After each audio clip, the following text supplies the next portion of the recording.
ಎಲ್ಲರಿಗೂ ನಮಸ್ಕಾರಗಳು. ರಾಮಾಯಣ ಓದಲು ಬಿಡುವಿಲ್ಲವೇ? ಹಾಗಾದರೆ ಈ ಒಂದೇ ಒಂದು ಶ್ಲೋಕ ಹೇಳಿದರೆ ರಾಮಾಯಣ ಓದಿದಷ್ಟೇ ಪುಣ್ಯ ಸಿಗುವುದು. ಶ್ರೀರಾಮನ ಆಶೀರ್ವಾದ ಪಡೆಯಲು ಜನರು ತಮ್ಮ ಮನೆಗಳಲ್ಲಿ ರಾಮಾಯಣವನ್ನು ಪಠಿಸುತ್ತಾರೆ. ಇಂದಿನ ಬಿಡುವಿಲ್ಲದ ಜೀವನದಲ್ಲಿ ರಾಮಾಯಣ ಪಾರಾಯಣ ಮಾಡುವುದು ಎಲ್ಲರಿಗೂ ಸಾಧ್ಯವಾಗುವುದಿಲ್ಲ. ರಾಮಾಯಣವನ್ನು ಒಂದೇ ದಿನದಲ್ಲಿ ಹೇಳಲು ಸಾಧ್ಯವಿಲ್ಲ. ನಿಮಗೆ ರಾಮಾಯಣವನ್ನು ಪಠಿಸಲು ಸಾಧ್ಯವಾಗದಿದ್ದರೆ ರಾಮಾಯಣವನ್ನು ಓದಿದ ಪುಣ್ಯ ಸಿಗಬೇಕೆಂದರೆ ರಾಮಾಯಣದ ಈ ಒಂದೇ ಒಂದು ಶ್ಲೋಕವನ್ನು ಹೇಳಿ. ಅದನ್ನು ಓದುವುದರಿಂದ ರಾಮಾಯಣ ಓದಿದಷ್ಟೇ ಪುಣ್ಯ ಸಿಗುತ್ತದೆ. ಏಕಶ್ಲೋಕ ರಾಮಾಯಣ ಎಂದರೇನು? ಏಕಶ್ಲೋಕ ರಾಮಾಯಣದಲ್ಲಿ ಒಂದೇ ಒಂದು ಶ್ಲೋಕವನ್ನು ನೀಡಲಾಗಿದೆ. ಇದು ಸಂಪೂರ್ಣ ರಾಮಾಯಣದ ಸಾರವನ್ನು ಒಳಗೊಂಡಿದೆ. ಶ್ಲೋಕವನ್ನು ಓದುವ ಮೂಲಕ ಭಗವಂತ ಶ್ರೀರಾಮನ ಆಶೀರ್ವಾದವನ್ನು ಪಡೆಯಬಹುದು. ಜೊತೆಗೆ ಇದನ್ನು ಓದುವುದರಿಂದ ಸಂಪೂರ್ಣ ರಾಮಾಯಣವನ್ನು ಓದಿದ ಪುಣ್ಯವನ್ನು ಪಡೆಯಬಹುದು. ಏಕಶ್ಲೋಕ ರಾಮಾಯಣ. ಅದೌ ರಾಮ ತಪೋವನಾಭಿಗಮನಂ ಹತ್ವಾ ಮೃಗಂ ಕಾಂಚನಂ ವೈದೇಹಿ ಹರಣಂ ಜಟಾಯುಮರಣಂ ಸುಗ್ರೀವ ಸಂಭಾಷಣಂ ವಾಲಿ ನಿರ್ಹನನಂ ಸಮುದ್ರತರಣಂ ಲಂಕಾಪುರಿ ದಾಹನಂ. ರಾಮಾಯಣದ ಸಂಕ್ಷಿಪ್ತ ಕಥೆ. ಈ ಶ್ಲೋಕವು ರಾಮಾಯಣದ ಸಂಕ್ಷಿಪ್ತ ಕಥೆಯನ್ನು ಒಳಗೊಂಡಿದೆ. ಶ್ರೀರಾಮನು ವನವಾಸಕ್ಕೆ ಹೋದನು. ಅಲ್ಲಿ ಅವನು ಚಿನ್ನದ ಜಿಂಕೆಯನ್ನು ಕೊಂದನು. ರಾವಣನು ಸೀತಾಮಾತೆಯನ್ನು ಅಪಹರಿಸಿದನು.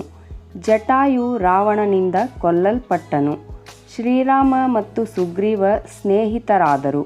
ಶ್ರೀರಾಮನು ಬಲಿಯನ್ನು ಕೊಂದನು. ಹನುಮಂತನು ಸಾಗರವನ್ನು ದಾಟಿ ಲಂಕೆಯನ್ನು ಸುಟ್ಟನು. ರಾಮನು ರಾವಣ ಮತ್ತು ಕುಂಭಕರ್ಣನನ್ನು ಕೊಂದನು. ಧರ್ಮದ ಪ್ರಕಾರ ಹೇಗೆ ನಡೆದುಕೊಳ್ಳಬೇಕು ಎಂದು ರಾಮಾಯಣದಲ್ಲಿ ಹೇಳಲಾಗಿದೆ. ಅಧರ್ಮದ ಮಾರ್ಗವನ್ನು ಅನುಸರಿಸುವವನು ಎಂದಿಗೂ ಗೆಲ್ಲುವುದಿಲ್ಲ ಎಂದು ಇದು ಸಾರುತ್ತದೆ. ರಾಮಾಯಣ ಓದುವುದರಿಂದ ಆಗುವ ಲಾಭಗಳು. ರಾಮಾಯಣ ಪಠಣದಿಂದ ವ್ಯಕ್ತಿಯ ಪಾಪಗಳು ಮಾಯವಾಗುತ್ತವೆ. ಪ್ರತಿನಿತ್ಯ ರಾಮಾಯಣವನ್ನು ಪಠಿಸುವವರು ಶ್ರೀರಾಮನ ಕೃಪೆಯಿಂದ ತಮ್ಮ ಜೀವನದ ಕೊನೆಯಲ್ಲಿ ಮೋಕ್ಷವನ್ನು ಪಡೆಯುತ್ತಾರೆ. ರಾಮಾಯಣದ ಸುಂದರ ಶ್ಲೋಕವನ್ನು ಪಠಿಸಿದರೆ ಜೀವನದ ಸಮಸ್ಯೆಗಳಿಗೆ ಪರಿಹಾರವನ್ನು ಪಡೆಯಬಹುದು. ಕಲಿಯುಗದಲ್ಲಿ ರಾಮಾಯಣ ಪಾರಾಯಣ ಮಾಡುವುದರಿಂದ ವ್ಯಕ್ತಿಯ ಬುದ್ಧಿ ಕೆಡುವುದಿಲ್ಲ. ರಾಮಾಯಣವನ್ನು ಪಠಿಸುವ ಮೂಲಕ ಭಗವಂತ ರಾಮ, ತಾಯಿ ಸೀತಾ ಮತ್ತು ಹನುಮಾನ್ ದೇವನ ಆಶೀರ್ವಾದವನ್ನು ಪಡೆಯಬಹುದು.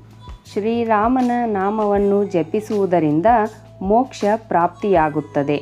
ರಾಮಾಯಣವನ್ನು ಪಠಿಸಿದಾಗ ನಮ್ಮ ಮನಸ್ಸಿಗೆ ಶಾಂತಿ ಸಿಗುತ್ತದೆ ಮತ್ತು ಒತ್ತಡ ದೂರವಾಗುತ್ತದೆ. ಸಂಪೂರ್ಣ ರಾಮಾಯಣವನ್ನು ಪಠಿಸಲು ಸಾಧ್ಯವಾಗದೇ ಹೋದಲ್ಲಿ ಈ ಒಂದು ಶ್ಲೋಕವನ್ನು ಪಠಿಸುವ ಮುಖಾಂತರ ಶ್ರೀರಾಮನ ಕೃಪಾ ಕಟಾಕ್ಷಕ್ಕೆ ಪಾತ್ರರಾಗೋಣ. ಜೊತೆಗೆ ನಮ್ಮೆಲ್ಲ ಕಷ್ಟಗಳನ್ನು ಪರಿಹರಿಸಿಕೊಳ್ಳೋಣ. ಎಲ್ಲರಿಗೂ ಶ್ರೀರಾಮ ಒಳ್ಳೆಯದನ್ನು ಮಾಡಲಿ. ಜೈ ಶ್ರೀರಾಮ್. ವಿಡಿಯೋ ನೋಡಿದ ತಕ್ಷಣ ಲೈಕ್, ಶೇರ್, ಸಬ್ಸ್ಕ್ರೈಬ್ ಮಾಡಿರಿ. ಧನ್ಯವಾದಗಳು.